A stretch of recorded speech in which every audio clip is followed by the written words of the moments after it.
I wish people, athletes more so, if you can get to a point in your career where your name becomes bigger than anything you can purchase, there's your value. Wow. Chad Ochocinco Johnson went on Shannon Sharpe's Club Shay Shay podcast, which you should watch the whole thing. It was a great conversation, highly recommend it. And during that conversation, what really stood out to me were the, elements in which Ochocinco talked about financial responsibility. Now, don't think that I'm trying to spout Republican talking points at you, okay? I'm not talking about fiscal responsibility in that sense. But he focuses on how unnecessary it is to buy extravagant things and really jeopardize your financial stability to impress others. And he says this as someone who made tens of millions of dollars as a receiver, both for the Bengals and the New England Patriots. You proud of me? I know that. Yeah, it was in the story. I know, but still, I didn't mess it up when I Nice job on not messing it up when it's a sports story. Thank you. Now, he also made 6 Pro Bowls and 2 All-Pro teams, both first term or team. I messed it up. Anyway, let's move on. Let's move on. Okay, so I want to hear more from Ochocinco. Let's do it. You mentioned that you're fiscally responsible. Is there anything that you purchase you like, I wish I hadn't done that. That was the waste of my effing money. Probably some of the cars, maybe in year 4, but it.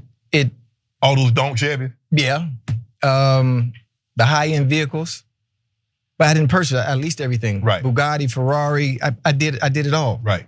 But the funny thing about it is I got to a point in my career, and I wish people, athletes more so, if you can get to a point in your career where your name becomes bigger than anything you can purchase, there's your value. Wow. My name itself, Ochocinco at one point, even still to this day, is bigger than, why am I driving a Ferrari? Why am I driving a Rolls Royce and I'm Ocho? Oh, we talk about jewelry and watches and chains. But you already had, but see the thing is you already had, it's easy for you to do that now, Ocho, because you had the jewelry, you had the car. No. Never bought real anything when I was playing. Never, what was the point?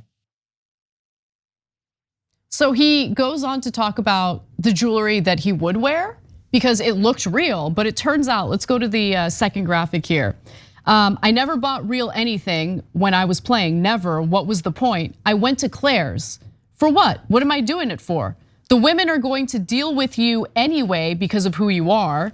And then the other women who are really doing their homework, which by the way, most women do their homework, done Googled how much you making already. Why am I buying a $50,000 watch, $80,000 watch?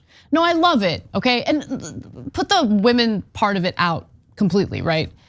I just love the message here, which is stop trying to impress other people by buying ridiculous, extravagant things. Like what makes you happy is who you are as a person, right? What stands out to others is who you are as a person and your behavior around them.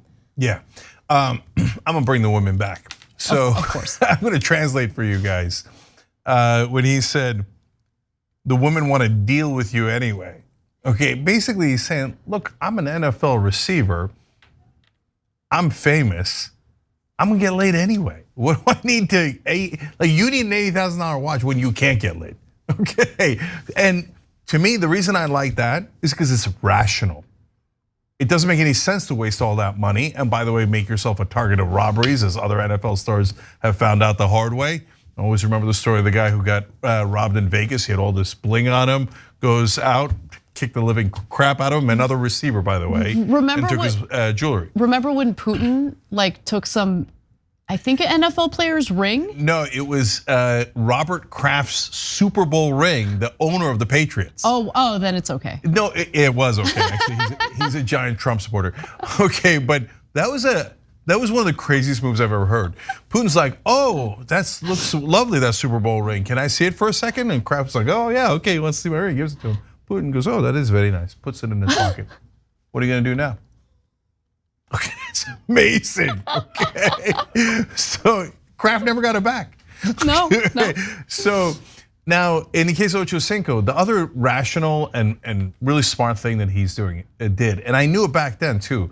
When he came up with the name Ochocinco, Ochocinco is, of course, 85, and that was his jersey number. And people were like, what the hell, why? And I'm like, no, I get it. He's trying to stand out. And because if you build a name, the name is super valuable. And the problem with Chad Johnson is it doesn't stand out. It's a very standard name. So he came up with a name that nobody would forget. You might forget 85, you might forget other things. Ain't nobody gonna forget Ochocinco. This guy's, as my son would say, big brain, big brain. Okay, so there's more, but before I get to it, I love this quote as well. During the podcast, he said, quote, "Everybody is caught up in image and looking a certain way and being rich. It's me, it's pointless. You know how hard it is to live like that all the time, consistently, and be fly every day?" Oh, I love that too. Like, because Anna's main point is, of course, so important that, guys, you think people are judging you based on how you look and how you're presenting. And in some cases, of course they are. Yeah. I mean, keep it real, right? But overall, that's not gonna carry the day. That's all temporary. It's all, at best case scenario, you get a short-term gain out of it. But you focus on yourself, and all that stuff is never gonna make you happy. Yeah, and by the way, look, at the end of the day, some might think, well, yeah, he's rich and famous, so he feels super confident and doesn't need all these extravagant material things. But you don't have to be famous to have confidence, right? To feel good about who you are, to walk with your head up high. You don't need to impress other people with fancy Rolexes and stuff like that. Now, he continues talking about that. I love this clip, namely for how it ends. So let's watch. I want to make enough money I can fly private? Yeah. Shh, I ain't flying private, I Spirit. Dougie, what I fly, Dougie? Put me on Spirit, exit row, window seat. That's all I need. Long as I get from point A to point B. I don't need private. I want to just want to. I just want to. No, I love that part. On that one, I'm with Shannon Sharpe. Okay, no, sorry, you lost me, Ocho. No, but you would be happy. Look, I disagree with both of them, right? I do not want to fly Spirit, and even if I'm in the emergency aisle, no, not interested. The dream is to fly first class, okay? So you don't have to fly private to be comfortable and happy traveling. Yeah, 100%. I don't care about private at all. It seems like it's slight more pain in the ass. And I gain nothing from like being around luxury. That's not a thing for me. Hey, you give me first class where I have a bigger seat. Yes, okay. Where I have tons of convenience, etc. That makes a big difference to me. The welcome cocktail. The welcome cocktail is nice, isn't it? Okay. And look, there's some things that everybody loves different things, right? Me, I don't care about boats, I don't care about cars. Nice house, I'd love a nice house, right? Yeah. And so my point there is it's okay to want these things. We're all human, we want them, okay? But they don't define you. If they define you, you're defining yourself in a way that you're never going to be able to satiate yourself. Yeah. Because there's always something bigger, there's always something fancier. Yes. And if that's how you're getting friends and loved ones, first of all, they're not loving you for you, they're loving you for the property, right? The totally wrong way to go. Just love yourself and you'll get a lot more back, in terms of friends, family, etc. Which brings me to Ochocinco's fiance and where they went or where he took her on their first date. Let's watch. Well, we went to dinner, first date. I'm in McDonald's, we had to drive through. Yeah. You did that? Yes. And she was cool with that? Man, listen, she started ordering before I even pulled up to the thing. Let me get this is it. Okay. Listen, listen, that was it. Man, sorry, I was in love. The one thing that kind of scared me that she said was when we met was, listen, I don't even need you. Ooh. I actually want you. And based on what she had going on in life, she was in a position of power to say stuff like that. Has a woman ever told you that before? No. I don't know, I like that. Are you kidding me? That's a real man. Okay, so number one, you want a woman who's strong, who's confident, and who's your partner, okay? An equal. You want someone who is not equal to you? Are you crazy? It's so boring, why would you want that, right? And so he's finding someone smart, sensible, confident. I love that. And not obsessed with money and external things and property, etc., it sounds like he made a brilliant decision. By the way, when I was dirt poor for a couple of decades, sometimes I would have the girl I was going out with, I'd ask her to pay for dinner, okay? And so the girl that I went out with for a while, first date was a California Pizza Kitchen, and I asked her, look, I'm broke, you wanna pay? Okay, and she's like, I like it, but I come at it strong. Yeah. I come at poverty strong, okay, I did. And we went out for like a couple of years. Yeah, I mean, again, if you have something to offer other than like the material stuff, you'll find a partner. You'll find someone who's interested. I mean, similar thing happened with Christian when he moved here and was pursuing acting.